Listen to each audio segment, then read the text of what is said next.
Вспышка в небе с небольшим следом. Что это? Комета? Астероид? Метеорит?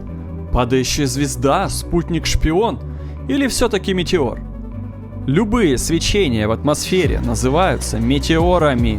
А метеорит – это небесное тело, достигшее поверхности Земли. Метеоритный дождь – вообще что-то из области фантастики. На Астробане мы наблюдаем метеоры и метеорные потоки, песчинки, ярко сгорающие в атмосфере Земли. Персеиды, Леониды, Лириды. Подписывайтесь, чтобы узнать и увидеть больше.